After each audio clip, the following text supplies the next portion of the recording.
Good morning, friends. Welcome to the talk. During the early phase of my practice, a patient came to me for consultation and treatment. I listened to his history, examined him, and wrote down medicines for him. But his answer surprised me. He said, "Doctor, I have not come to you for this few medicines which you have scribbled for me. My friend has sent me to you so that you can examine me properly, do required blood tests and any other tests if required, and then treat me properly." So I asked him to come next day at 7:30 a.m. empty stomach. The patient was a South Indian male, well built, moderately nourished, stout, and a school teacher by profession. He was the friend of one of my patients who was also a school teacher in the same school.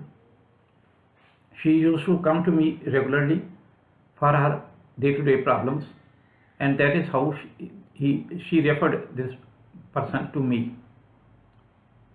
So I asked him to come next day. He came at 7:30. Friends, I had two rooms kept separately for my clinic. This was a residence cum clinic. In one room, I used to do the consultation and ECG if required, and in the other room, I used to use as a laboratory. I had a technician who will do tests on my behalf. So when this patient comes in the morning, I ask him to come early, actually 7:30.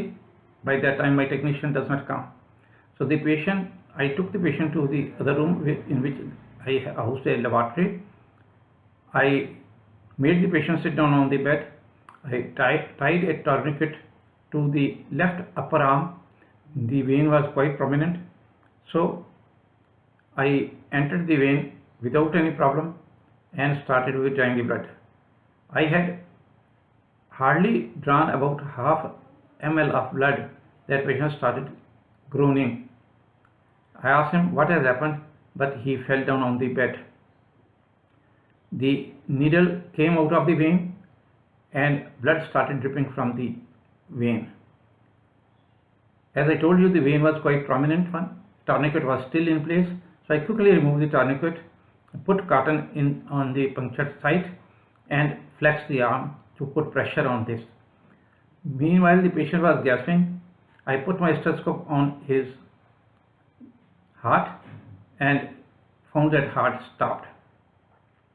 Now this was sufficient for anybody to lose his wits, which same happened with me also. I gave a hard blow to his breastbone, but nothing happened. Then, as a last resort, I gave a very severe blow to the sternum, that is the breastbone, and the patient responded. So I asked him, "How are you?" He stammered, yes, I am all right." So I rushed to the other room. I picked up my BP apparatus and injections, took his blood pressure. It was 90/50. I gave him 30 milligram of mefentin, which is mefentramine. Mefentramine is a symptomatic drug like epinephrine, norepinephrine, dopamine, ephedrine. So at the time, mefentramine was available and was commonly used, and it was handy. So when I was sure that patient is all right, I talked to the patient, and patient asked me what happened. I said, "You had died." He was surprised. I said, why you were groaning? What happened? He said, "I don't know, doctor. I just felt some very strange noise in my brain, and after that I lost consciousness." Friends, what is all this? This is what is called vasovagal syncope.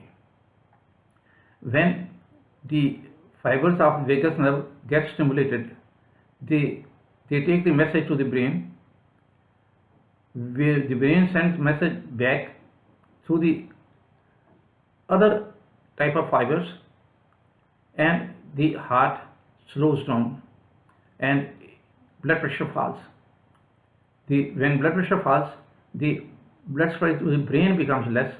Then you get all sort of symptoms of vasovagal attack, like tunnel vision, like blurring, like falling to the ground, a pallor, and involuntary movements. All things can happen, but this condition is self-limiting.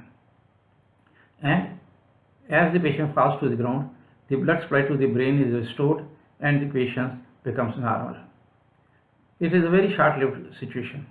But in severe cases, it happened to 3 cases in my case. In severe cases, the heart stops, and there is where the emergency comes. You have to revive the heart.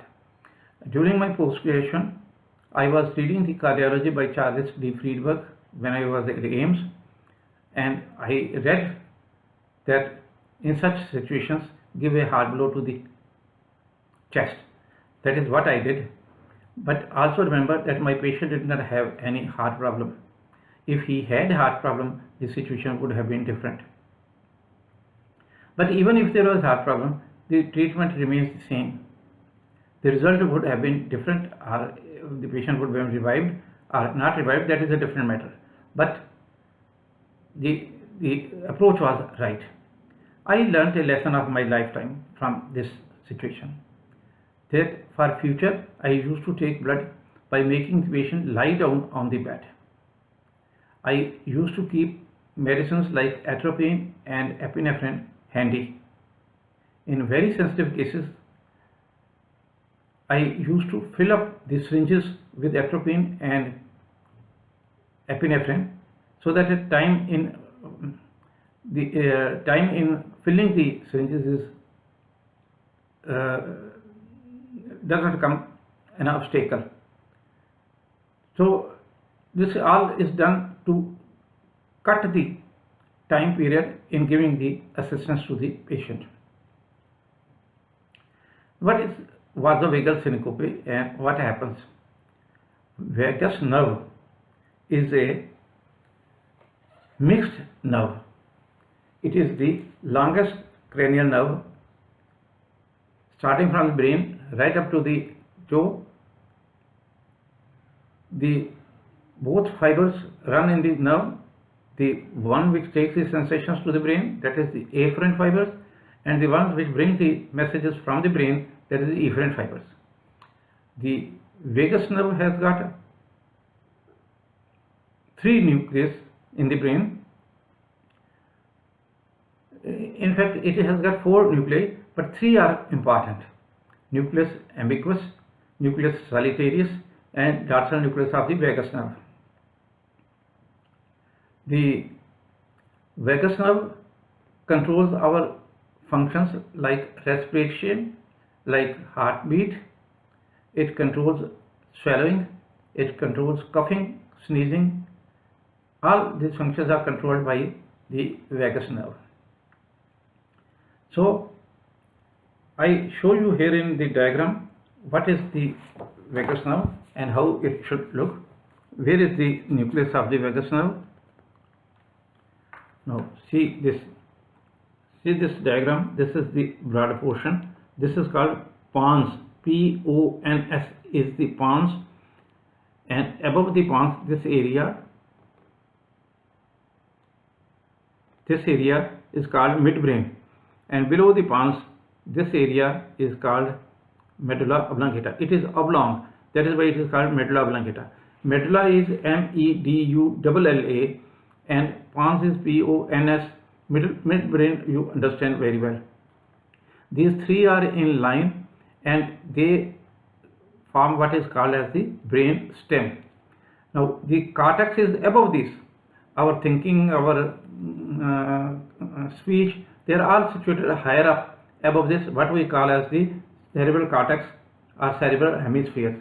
This is the part which is in the skull, but below the cortex, below the hemispheres. Now see this In this, if you can make out a yellow line starting from here, between red and blue it is going a yellow line. This is the vagus nerve. This is going to the abdomen and covering all the structures in the abdomen. So friends, this vagus nerve, when gets stimulated, a lot of problems can occur. I have seen it, but the treatment is giving a blow to the breastbone. It should be hard blow. A word about epinephrine use. I have the experience of having used it in a patient who had a reaction to rabies vaccine. It was old time rabies vaccine. A reaction used to be common with that. And this patient had come from a village. He had received vaccine there and developed the reaction, and he was brought to the ward. At 3 occasions he developed cardiac arrest during my duty hours, and I would give him epinephrine intracardiac. Intracardiac means giving in the 4th left intercostal space in the parasternal region. This area is a safe area because this area is called the bare area of the heart, which means the pericardium is not covering the heart in this area. So you inject you push your needle, you enter the heart, draw piston little, the blood comes, that means you are in the heart, and you inject epinephrine. Epinephrine is available as 1 in 1000 solution, as in 1 ml ampules. So friends, this was a very good lesson for me for future, and I have learned a lot from it. I hope this will benefit all of you. Thank you very much. Please do like, comment and subscribe if you have not done it as yet, and press the bell button to get the future notifications. If you have any suggestion for any topic, do come forward. Some have suggested to talk on ECG, but it will be a series of lectures, not one lecture, and it will take little time so that I can pick up my slides and arrange them in proper order. Thank you very much. See you next time.